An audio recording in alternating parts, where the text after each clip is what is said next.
जो नेक्स्ट उसमें का पॉइंट है कि पार्ट 2 का कुछ महत्वपूर्ण क्वेश्चन है जो कि बाकी हैं।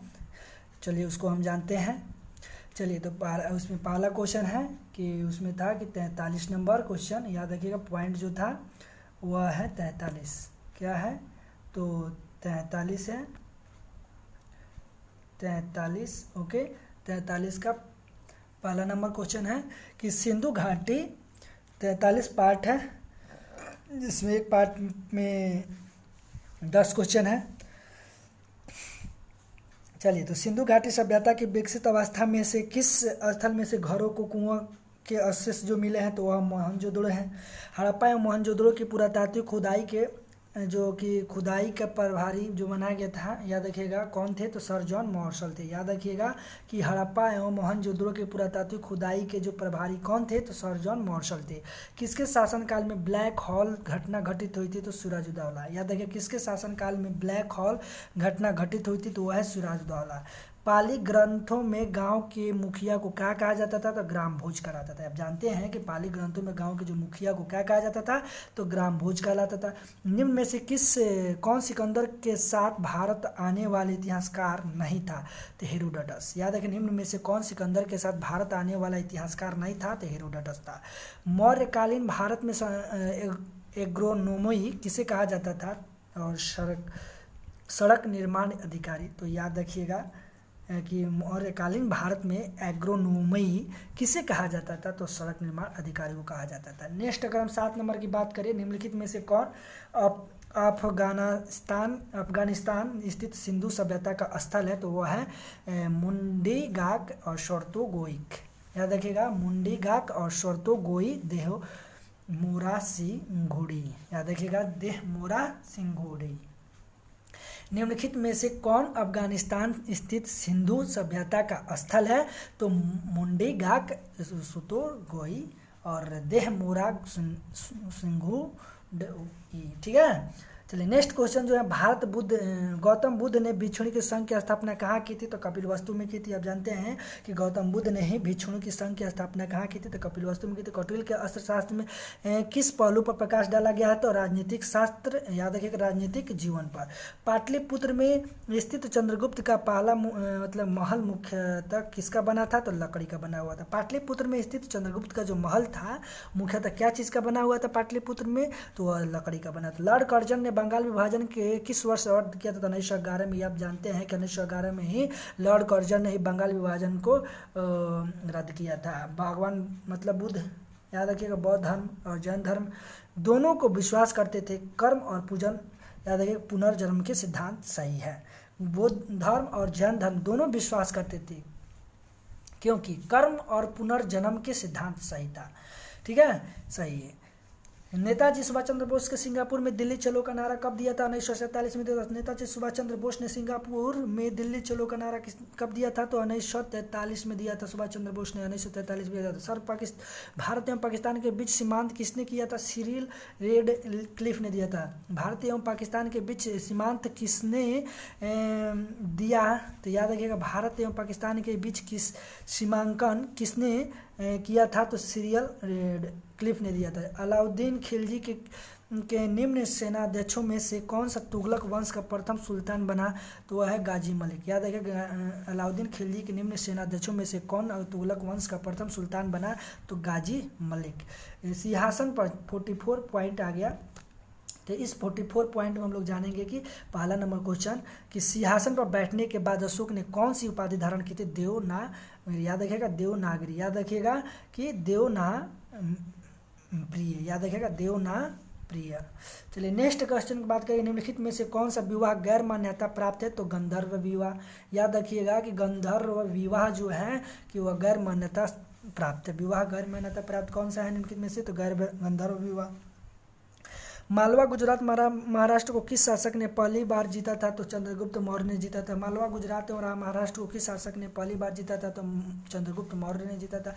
इंडिका पुस्तक किसके द्वारा लिखी गई थी तो मेगास्थनीज। आप जानते हैं मेगास्थनीज द्वारा इंडिका पुस्तक लिखी गई थी। चंद्रगुप्त के काल का इतिहास जानने का सबसे महत्वपूर्ण साधन क्या था? तो इलाहाबाद स्तंभ से उत्कीर्ण, याद रखेगा कि इलाहाबाद जो स्तंभ पर उत्कीर्ण लेख से। समुद्रगुप्त के काल का जो इतिहास जानने का सबसे महत्वपूर्ण साधन क्या था? तो इलाहाबाद स्तंभ पर उत्कीर्ण लेख से।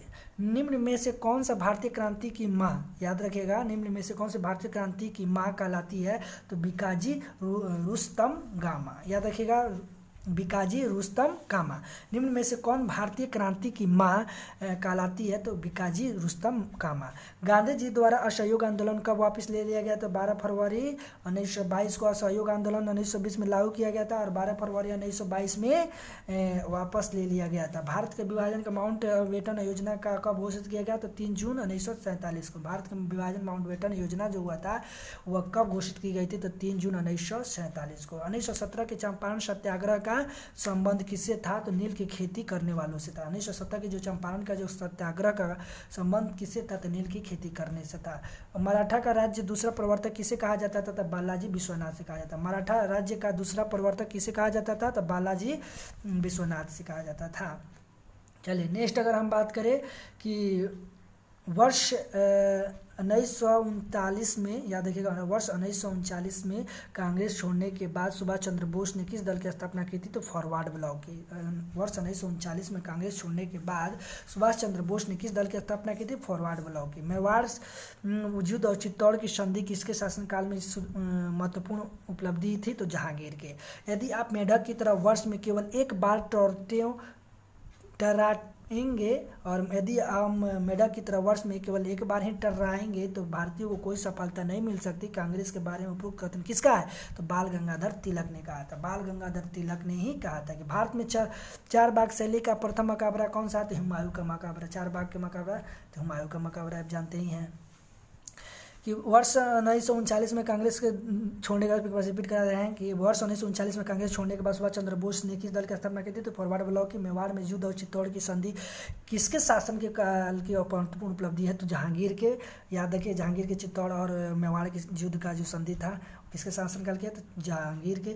भारत में यदि हम मेढक की तरह वर्ष में केवल एक ही तरह टर्राएंगे, एक ही बार टर्राएंगे तो भारतीय को कोई सफलता नहीं मिल सकती। कांग्रेस के बारे में उपभोक्ता का किसका कथन है? तो बाल गंगाधर तिलक है। भारत में 4 बाग की शैली प्रथम मकबरा कौन सा है?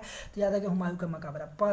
प्रसिद्ध पुर्तगाली नाविक वास्को द डिगामा, याद रखिएगा, पुर्तगाली नाविक वास्को डिगामा भारत में कहाँ उतरा था? तो कालीकट उतरा था, आप जानते हैं। 45 नंबर, कांग्रेस के किस अधिवेशन में अस्थायी बंदोबस्त का विस्तार पूर्वक में देश में मांग की गई थी? तो 1888 ईस्वी में की गई थी। कांग्रेस के किस अधिवेशन में अस्थायी बंदोबस्त का विस्तार पूरे देश में मतलब कि करने की मांग की गई थी? वो 1888 में की गई थी।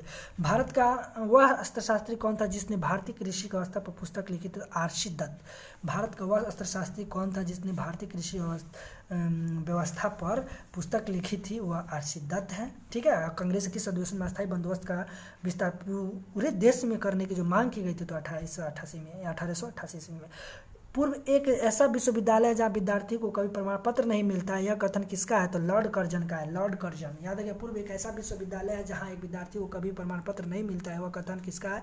लॉर्ड कर्जन का। अगर हम बात करें next question 4 number, cabinet mission की नियुक्ति क्लीमेंट, याद रखिएगा, कैबिनेट मिशन की नियुक्ति क्लीमेंट एटली, याद रखिएगा, कैबिनेट मिशन की नियुक्ति क्लीमेंट एटली की मंत्रिमंडल द्वारा 1946 में की गई थी, जिसका अध्यक्ष कौन था? Patrick Lawrence. कैबिनेट मिशन की नियुक्ति क्लीमेंट एटली के मंत्रिमंडल द्वारा 1946 में की गई थी, जिसका अध्यक्ष कौन था? तो पैट्रिक लॉरेंस थे। याद रखिएगा, पैट्रिक जो लॉरेंस थे वो कैबिनेट मिशन की नियुक्ति की क्लीमेंट एटली के मंत्रिमंडल द्वारा 1946 में की गई थी, जिसका अध्यक्ष कौन थे? तो पैट्रिक लॉरेंस थे। Patrick Lawrence. कैबिनेट मिशन की नियुक्ति क्लीमेंट एटली के मंत्रिमंडल द्वारा 1946 में की गई थी, जिसके अध्यक्ष कौन थे? तो पैट्रिक लॉरेंस। अपनी दानशीलता के लिए किस भारतीय को प्रिंस की उपाधि मिली थी? तो देवेंद्रनाथ ठाकुर को मिली थी। देवेंद्रनाथ ठाकुर को अपनी दानशीलता के कारण भारतीयों को प्रिंस की उपाधि मिली थी, देवेंद्रनाथ ठाकुर को। मुस्लिम लीग ने अपने किस अधिवेशन में डिवाइड एंड क्विट का नारा दिया था? कराची अधिवेशन 1943 में। याद रखिए, कराची अधिवेशन 1943 में। मुस्लिम लीग ने अपने किस अधिवेशन में डिवाइड एंड एक्टिव, याद रखिए, डिवाइड एक्टिव का नारा जो दिया था? कराची अधिवेशन 1943 में। 7 नंबर की बात करें कि खिलाफत आंदोलन का अंत में निम्न में से किसका कारण हुआ था, तो कमाल पाशा के तुर्की का शासन बनने के कारण। याद रखिएगा कि खिलाफत आंदोलन का अंत निम्न में से किस कारण हुआ था, तो कमाल पाशा तुर्की का शासक बनने के कारण। सर्वप्रथम किस योजना में भारतीयों के लिए अपने संविधान की बात कही गई थी, वह अगस्त प्रस्ताव था। किस भारतीय प्रस्ताव महात्मा गांधी ने ब्रिटिश सरकार की शैतानी को लोग कहा था, तो रॉलेट एक्ट पास होने के पश्चात। किस घटना के बाद महात्मा गांधी को ब्रिटिश सरकार को शैतानी लोग कहा था, तो रॉलेट एक्ट पास होने के बाद। द्वैत शासन प्रणाली प्रारंभ किस वर्ष हुआ था, तो 1784 में। द्वैत शासन प्रणाली कब हुआ था, तो याद रखिएगा 1784 में हुआ था। मराठों से पूर्व गुरिल्ला यानी छापा मार युद्ध पद्धति, याद रखिएगा कि मराठों में पूर्व गुरिल्ला छापामार युद्ध पद्धति का प्रयोग किसने किया था, तो मलिक अंबर ने। याद रखिएगा मराठों से पूर्व गोरिल्ला छापामार युद्ध की पद्धति का प्रयोग किसने किया था, तो मलिक अंबर ने किया था। फर्रुखसियर किसके सहयोग से मुगल बादशाह बना था, तो याद रखिएगा सैयद बंधु ने।